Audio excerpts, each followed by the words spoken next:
कभी आंखों की जांच कराई है? जब डॉक्टर एक आंख को ढकते हैं और फिर दूसरी को, आखिर वो देख क्या रहे होते हैं? ये सिर्फ एक रूटीन चेकअप नहीं है, इसके पीछे ना एक बहुत ही दिलचस्प विज्ञान छुपा हुआ है। तो चलिए आज इसी सरल से दिखने वाले टेस्ट के सारे राज खोलते हैं। तो आज हम क्या क्या जानने वाले हैं? सबसे पहले डॉक्टर की उस सिंपल सी ट्रिक पर बात करेंगे। फिर समझेंगे कि आंखों की छोटी छोटी मूवमेंट्स का आखिर मतलब क्या होता है। इसके बाद देखेंगे कि मैनिफेस्ट और लेटेंट स्क्विंट में क्या फर्क है, और हाँ, इसे नापा कैसे जाता है वो भी जानेंगे। और आखिर में सबसे जरूरी बात, ये सब हमारे लिए इतना मायने क्यों रखता है? तो सवाल वही है, जब वो छोटा सा पैडल, ऑक्लूडर जिसे कहते हैं, आंख के सामने आता है, तो डॉक्टर का ध्यान आखिर होता कहाँ है? वो कौन सी छोटी सी एकदम बारीक सी हरकत पकड़ने की कोशिश कर रहे होते हैं? एक ऐसी हरकत जो हमारी आंखों के काम करने के तरीके के बारे में बहुत कुछ बता सकती है। अच्छा, आगे बढ़ने से पहले एक शब्द को समझ लेते हैं, स्क्विंट। इसका मेडिकल नाम है स्ट्रैबिस्मस। सीधी सी भाषा में ये आंखों के अलाइनमेंट की, मतलब उनके एक सीध में ना होने की समस्या है। नॉर्मली क्या होता है, दोनों आंखें एक टीम की तरह काम करती हैं, एक ही चीज पर फोकस करती हैं। पर जब ये टीम वर्क गड़बड़ा जाता है, उसी को स्क्विंट कहते हैं। तो चलिए अब इस ट्रिक को जरा करीब से देखते हैं। इसका एक प्रॉपर नाम है द कवर टेस्ट। और हाँ, ये सुनने में जितना सिंपल लगता है, असल में ये उतना ही पावरफुल टूल है। इससे एकदम साफ पता चल जाता है कि हमारी आंखें एक टीम की तरह मिलकर काम कर भी रही हैं या नहीं। देखिए, इसका पूरा कॉन्सेप्ट इस बात पर टिका है कि हमारी दोनों आंखें और हमारा दिमाग, ये तीनों मिलकर एक क्लियर 3D इमेज बनाते हैं। डॉक्टर बस उस ऑक्लूडर से क्या करते हैं, वो इस टीम वर्क को, इस कनेक्शन को थोड़ी देर के लिए तोड़ देते हैं और फिर देखते हैं कि होता क्या है। तो सवाल ये है कि ये काम करता कैसे है, मतलब डॉक्टर्स उन छोटी छोटी मूवमेंट से क्या पता लगा लेते हैं? ये सब कुछ बस ऑब्जर्वेशन का खेल है। बहुत ध्यान से ये देखना कि कौन सी आंख हिली, कब हिली और क्यों हिली। इसका तरीका बिल्कुल फिक्स्ड होता है। सबसे पहले दूर किसी चीज पर फोकस करने को कहा जाता है। फिर डॉक्टर एक आंख ढकते हैं, लेकिन उनकी नज़र ढकी हुई आंख पर नहीं, बल्कि खुली हुई आंख पर होती है। क्या वो हिली? फिर वो कवर हटाते हैं और अब उनका पूरा ध्यान उस आंख पर होता है जिसे अभी अभी खोला गया है। क्या वो हिली?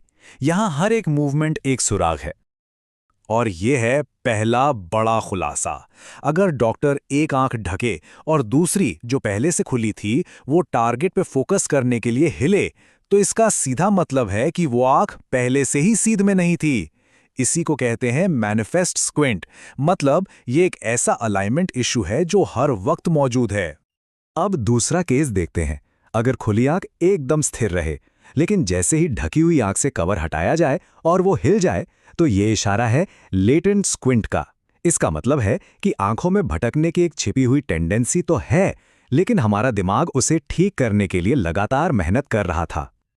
अब इन हरकतों की दिशा भी बहुत मायने रखती है। अगर आंख नाक की तरफ यानी अंदर की ओर मुड़ती है, तो इसे एसोट्रोपिया कहते हैं, जैसा कि इस स्लाइड में दिख रहा है। ऐसा लगता है मानो दोनों आंखें एक दूसरे की तरफ देख रही हों। और अगर इसका ठीक उल्टा हो, मतलब आंख बाहर की तरफ मुड़े, तो उसे एक्सोट्रोपिया कहते हैं। यहाँ स्लाइड में देखिए, आंखें एक दूसरे से दूर जा रही हैं। ये सिंपल डायग्राम्स इन दोनों कंडीशंस के बीच का फर्क एकदम साफ कर देते हैं। तो चलिए इस बात को थोड़ा और समझते हैं। मैनिफेस्ट और लेटेंट स्क्विंट के बीच का जो फर्क है वो बहुत जरूरी है, क्योंकि ये बताता है कि हमारा शरीर इस प्रॉब्लम से कैसे डील कर रहा है। तो पॉइंट ये है, हेटेरोट्रोपिया या मैनिफेस्ट स्क्विंट एक परमानेंट कंडीशन है। यहां दिमाग ने एक तरह से हार मान ली है और वो दोनों आंखों की इमेज को एक साथ नहीं जोड़ पा रहा। दूसरी तरफ है हेटेरोफोरिया या लेटेंट स्क्विंट। ये एक छिपी हुई लड़ाई है।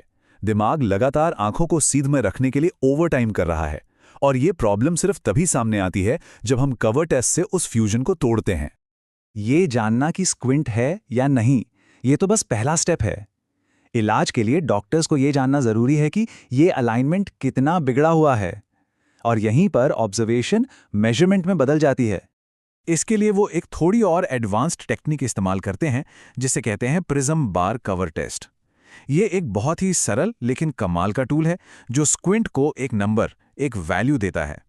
इसे ऑल्टरनेट कवर टेस्ट के दौरान करते हैं, जहां कवर तेजी से एक आंख से दूसरी आंख पर शिफ्ट होता है।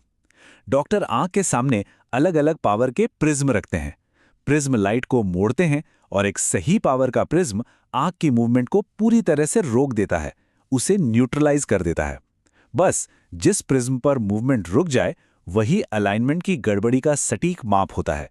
ये जानकारी सर्जरी जैसी चीजों के लिए बहुत जरूरी है। तो ये सब क्लिनिकल बातें तो ठीक हैं, लेकिन हमारी रोजमर्रा की जिंदगी में इसका क्या मतलब है? आखिर आंखों के अलाइनमेंट की इतनी फिक्र क्यों की जाती है? चलिए अब इस पूरी तस्वीर को समझते हैं। पर यह कहानी सिर्फ सीधी आंखों की नहीं है। असल कहानी तो इससे कहीं ज्यादा गहरी है। जैसा कि 1969 की इस क्लासिक किताब द प्रैक्टिस ऑफ रिफ्रैक्शन में बताया गया है, इस अलाइनमेंट की गड़बड़ी के जो असर होते हैं वो सिर्फ दिखने से कहीं ज्यादा गहरे हैं। और इस स्लाइड पर लिखी बात पर जरा गौर कीजिए। ये 1969 की किताब कहती है कि सबसे ज्यादा तकलीफ बड़ी और साफ दिखने वाली प्रॉब्लम से नहीं होती, बल्कि उन बहुत छोटी, लगभग न दिखने वाली गड़बड़ियों से होती है। ये वही लेटेंट स्क्विंट हैं जिनसे हमारा शरीर लगातार लड़ रहा है। आंखों को एक सीध में रखने की ये लगातार बिना रुके चलने वाली लड़ाई आई स्ट्रेन यानी आंखों के तनाव को जन्म देती है। और ये सिर्फ थकी हुई आंखें नहीं है, ये एक मसल्स का इम्बैलेंस है जिसे हमारा शरीर हर जागते हुए पल में ठीक करने की कोशिश कर रहा है। ये एक तरह का अदृश्य बोझ है। और इस लगातार संघर्ष के जो लक्षण हैं वो बहुत अलग अलग हो सकते हैं। वो सिर दर्द जो कभी जाता ही नहीं, काम के बाद होने वाली एक अजीब सी बेचैनी, या बिना वजह की थकान और चिड़चिड़ापन। अक्सर इन लक्षणों को उनकी असली वजह से जोड़ा ही नहीं जाता, जो कि आंखों का ये छिपा हुआ इम्बैलेंस है। तो सबसे जरूरी बात यह है, आंखों के अलाइनमेंट को ठीक करना सिर्फ बेहतर देखने के लिए नहीं है। ये शरीर पर पड़ने वाले एक लगातार छिपे हुए बोझ को हटाने के बारे में है। ये उस एनर्जी को आजाद करने के बारे में है जो एक छोटी सी प्रॉब्लम को ठीक करने में लगातार खर्च हो रही थी, ताकि हम सच में बेहतर महसूस कर सकें। तो ये सोचने वाली बात है ना? एक इतना सिंपल सा कवर टेस्ट हमारे शरीर के अंदर चल रही एक छिपी हुई लड़ाई को सामने ला सकता है। जरा सोचिए, हमारे हेल्थ चेकअप में और कौन कौन से ऐसे छोटे छोटे टेस्ट होंगे जो हमारे शरीर के बारे में इतने ही बड़े और गहरे राज खोल सकते हैं।